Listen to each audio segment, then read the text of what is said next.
Hello, thank you for joining us. My name is Emily Robinson. I work at the University of Sussex, and this is my colleague Kathryn Maude, who works at the National Archives. And this is a recording of a talk that we gave in Hull last spring to accompany the exhibition we curated together called Hull, Ravenser Odd, Twin Cities, Sunken Pasts. Before we go any further, for those of you who don't know, Ravenser Odd was a short-lived medieval island at the mouth of the Humber, which became very wealthy and powerful, but it only existed for about 130 years before being washed away by storms. Although it seems mysterious, it was very much a real place. We can even see it on this 1325 navigation chart. As with many medieval maps, it was drawn with south at the top, but I've turned it round so you can see the shape of England as we would recognise it. And here, zoomed in there, it says Ravenser, Ravenser Odd, and Hull. So in the past few years, this island has inspired lots of kind of creative imaginings, at least 4 novels, many poems and short stories. Its name has been borrowed by 8 bands that I know of, a US-based film production company. It's appeared in role-play scenarios. It's in the online game Second Life, and there's also a Ravenser Odd tabletop game in development. The York Ghost Merchants also produced a really highly sought after set of limited edition ceramic ghosts, which you can see on the picture here. And various visual artists have made works inspired by its story, including Marie Hamrock, who made our amazing poster. I don't know if you saw it when the exhibition was on. There have also been 2 street theatre versions of the story and a virtual reality stage show. And then in 2021, and perhaps this is the most well-known sort of development, researchers from the University of Hull began looking for traces of the island. And we were really pleased that Steve Simmons and Phil Matheson, the local historian who'd been advising them, were able to come and speak at one of the events last spring.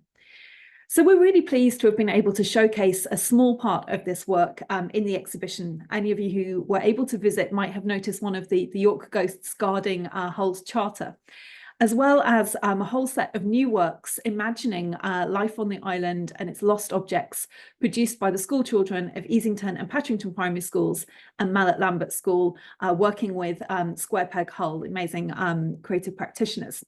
A comic book by Gareth Slatehome was also produced and is available online as well as in hard copies.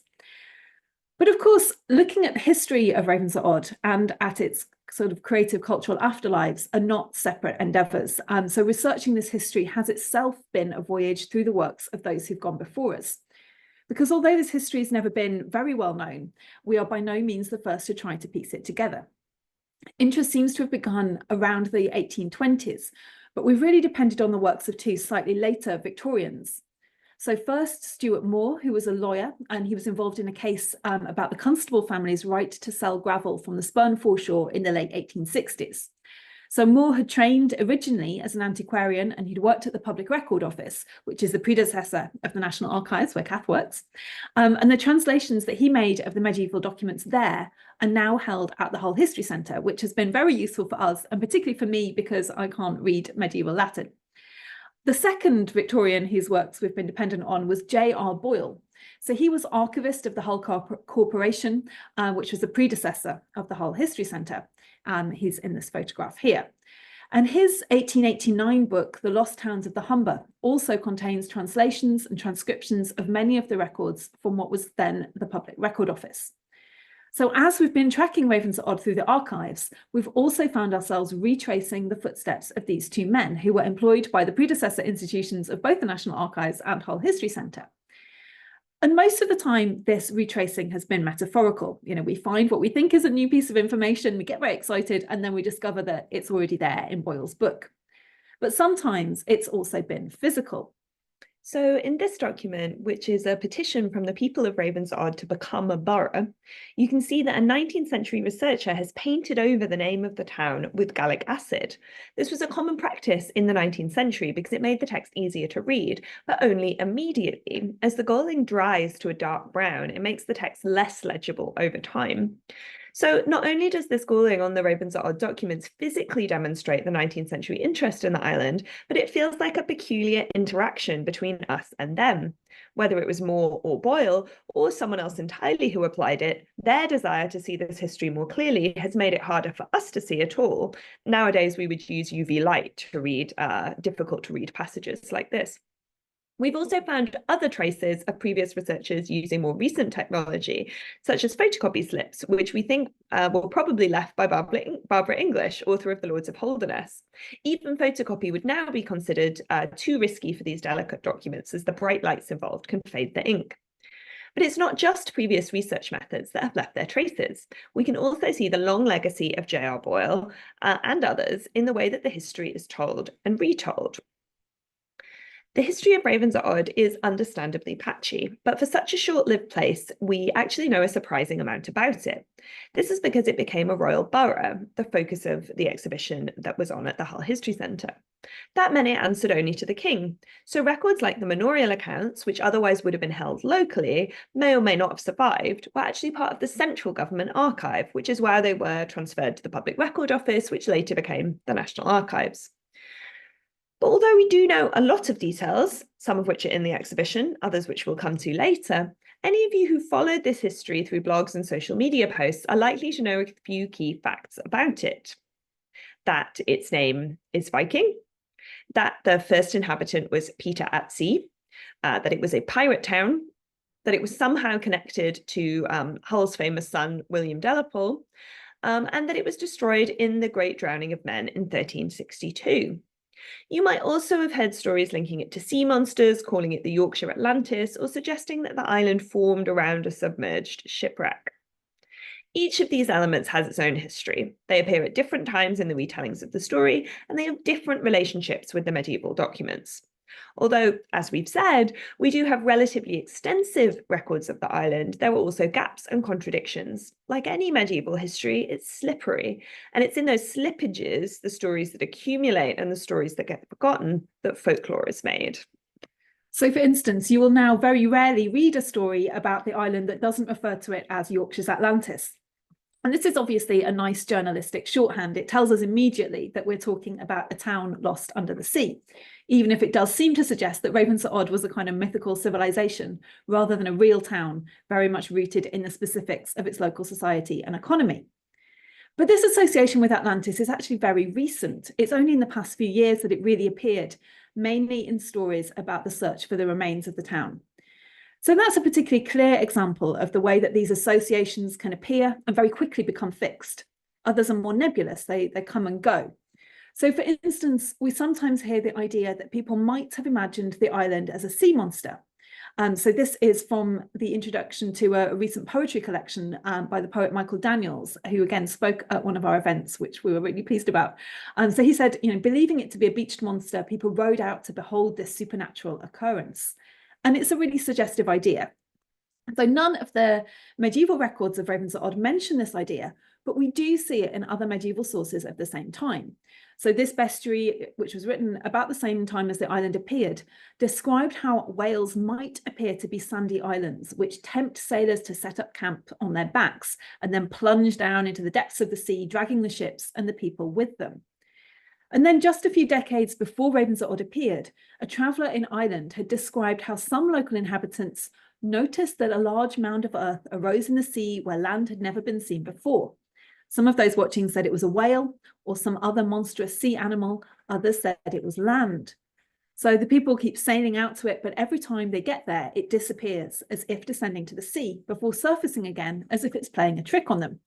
On the third day of this, they fire an arrow of red-hot iron into the island, which makes it stable and habitable.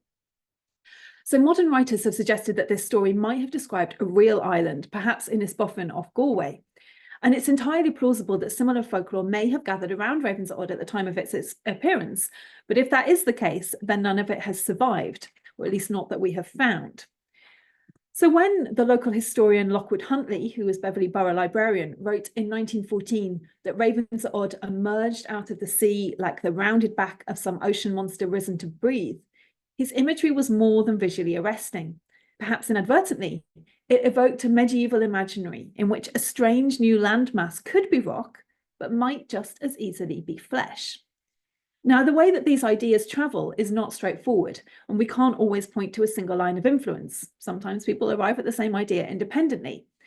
So when I spoke to Michael Daniels, he said, that the sparseness of the historical details lends itself to imaginative leaps. It offers a blank canvas to gather bits of assorted folklore.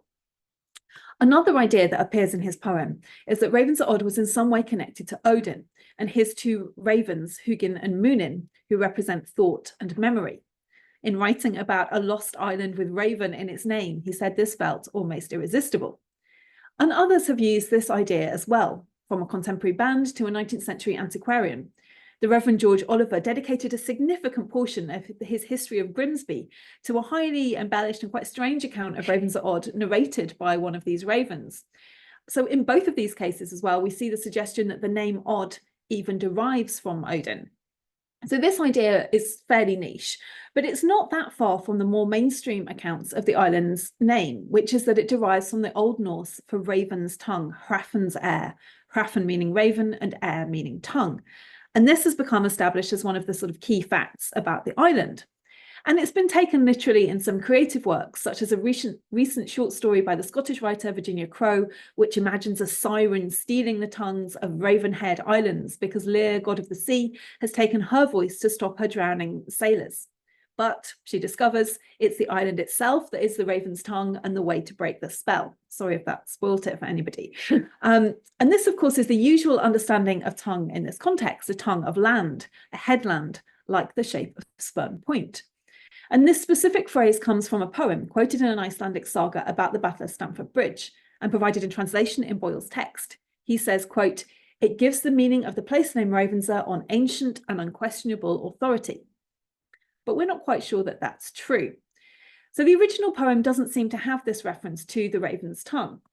As far as I can tell, although we're still looking into this, that appears in an 1835 translation from the Old Norse to Latin, which Boyle has then retranslated to English. The Old Norse doesn't mention the raven's tongue at all. So I also wonder whether the Latin could mean raven's language, with raven indicating kind of Danish or Viking, whereas Boyle makes clear that he's thinking about the shape of the tongue by adding of land. Victorian and Edwardian writers were really keen on imagining Danish settlers planting their raven banner with its reportedly magical origins on these sands. And I particularly like the way that you can see here, Lockwood Huntley has sort of taken the sparse details from Boyle, but then reimagined it with much more drama and romance.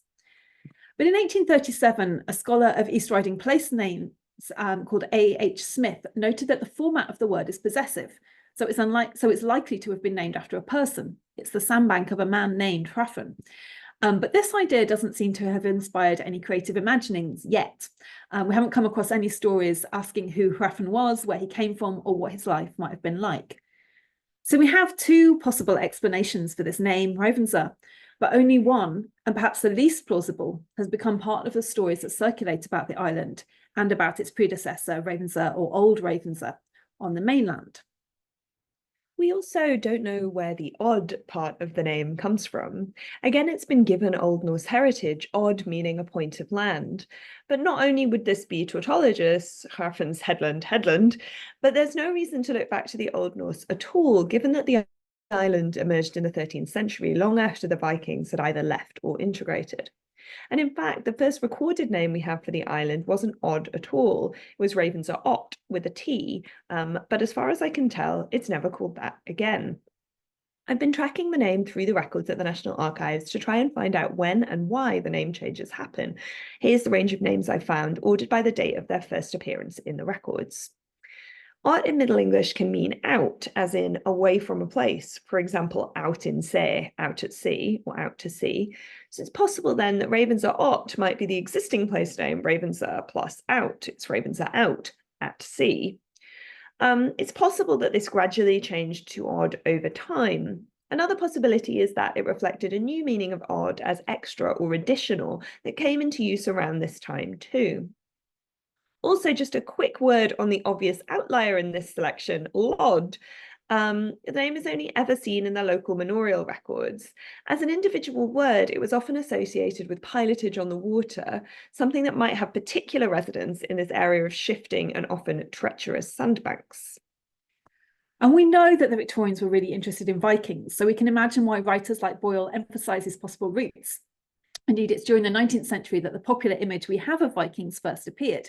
And this continues, as we can see here, to shape popular perceptions of the island and its history.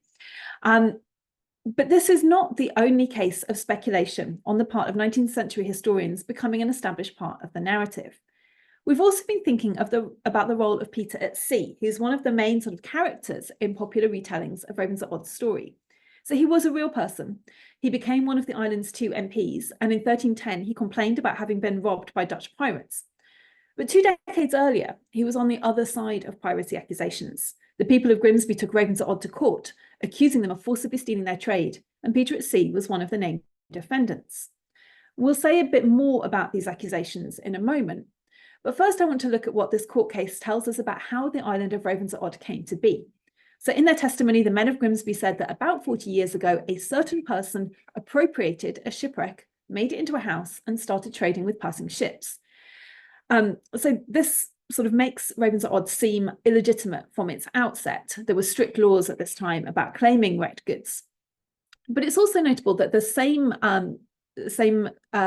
witnesses gave a very different account of the island's birth in the same inquisition.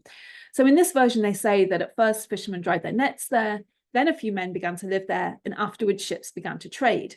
So this version sounds a bit more gradual, communal, perhaps a little bit more plausible.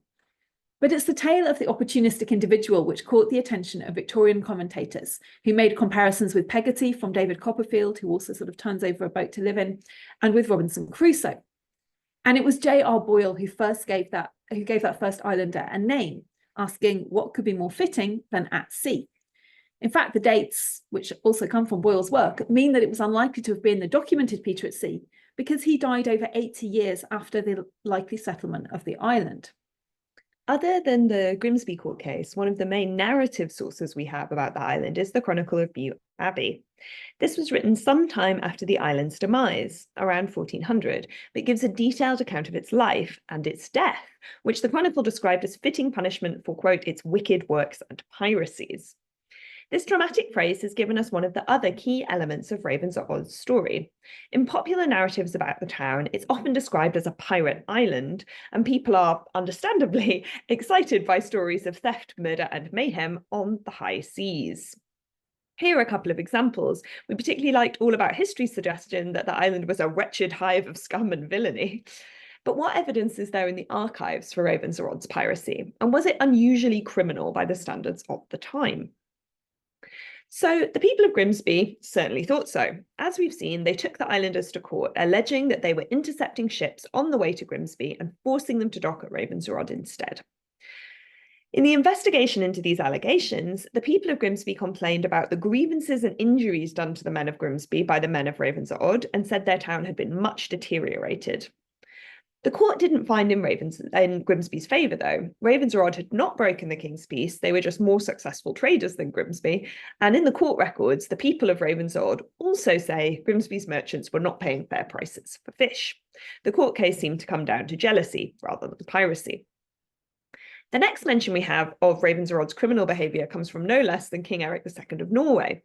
In 1295, he writes to Edward I that the ship of one of his subjects, a man named Conrad, was wrecked on the shore Apud Ravenser by a storm, and all the ship's goods were thrown onto the shore. King Eric goes on to say that the islanders and inhabitants of Ravenser Odd were there in order to grab the goods when they landed. The islanders took all of them, including 250 marks of pure silver, 2 gold marks, and 25 sacks of prepared wool.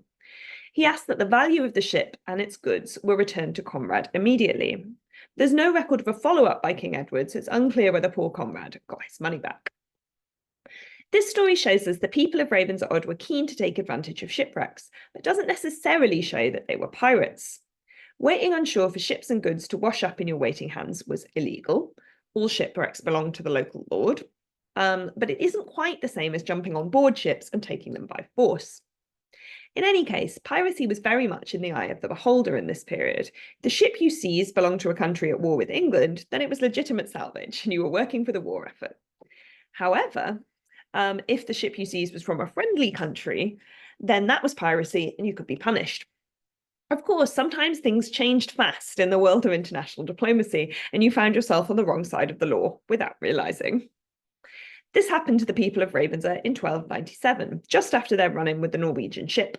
The close rolls, a record of sealed letters sent out from the king's office, includes a letter from King Edward I to the bailiffs of Ravenser.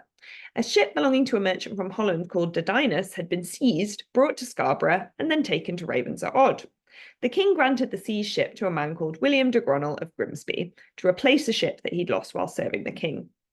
This letter to the bailiffs explains why the ship should be returned to its owner. In this case, the argument is about whether Didinus' ship was seized before or after his Lord the Count's agreement with the King of France against the King of England. The ship was seized afterwards, fine, legitimate spoils of war. If it was seized before, that was a problem. In this case, the English king decided it had been seized before the Count of Holland changed sides. That was wrong, and the people of Ravenser Odd are told to give it back. So one day, your ship being seized is piracy. The next day, it's legitimate salvage. One day you're a pirate, the next day a loyal subject of the king.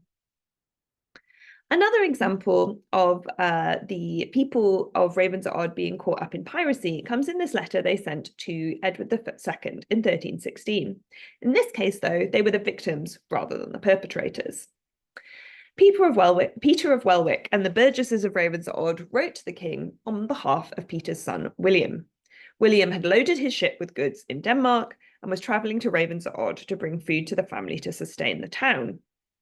On the way, certain evildoers and pirates in the power of the Count of Zeeland, which is in the modern-day Netherlands, attacked the ship on the coast of the sea near Flushing. You can see I've circled malefactores et pirati, evildoers and pirates there in the letter. These evildoers killed William, and the other men of Ravenser Odd on board fled because they were afraid of the pirates. Fair enough. The pirates then took the wheat and barley and other goods and food found in the ship to the value of £60 sterling. As well as the death of one of their own, the loss of this wheat and barley must have been a particular blow to Ravenser Odd, as it fell in the middle of the Great Famine of 1315 to 17. In the same year, the king granted protection to numerous members of the island's community to travel to buy grain, quote, on account of the scarcity of corn and victuals in the realm. 2 years later, in 1318, the islanders themselves were implicated in a very similar case. A merchant called Helming de Ossenbrück from Germany complained to the king that people boarded his ship full of goods on the sea near Ravenser, killed the captain and other men, cast them into the sea, and took the ship and goods to Ravenser and sold them there. The aftermath of the Great Famine lingered for a long time. This is the beginning of a poem from the 1320s. It's here in Middle English and in Modern English. And it says it's about this kind of moment of famine when war and vengeance and manslaughter has come into the land. In this lean time, people were out for what they could get to feed their families. Ravenser Odd was implicated in these maritime crimes, but so too were other towns up and down the coast and across the sea in the Netherlands, Denmark, and Germany. So the well-known story about Ravenser Odd being full of pirates is true, depending on how you define a pirate. And Hull itself wasn't immune to accusations of piracy in this period either. And one of these accusations shows its close links to Ravenser Odd. So in about 1318, a man named Robert Rottenherring, whose name you can see at the top of this page here, which means red herring, not rotten herring as it sounds, was accused by John de Snaith of seizing his ship by force, wounding the crew, stealing all of the grain, and then selling it in the market in Hull. In this document, Rottenherring is described as a Hull merchant. But later, in the 1330s, the same Robert Rottenherring is described as a merchant of Ravenser. In this case, when the king, Edward III, is granting his ship safe passage to trade during the war with Scotland. There have also been persistent rumours that Robert Rottenherring had an apprentice, William Delapole, Hull's first mayor, whose seal we can see here.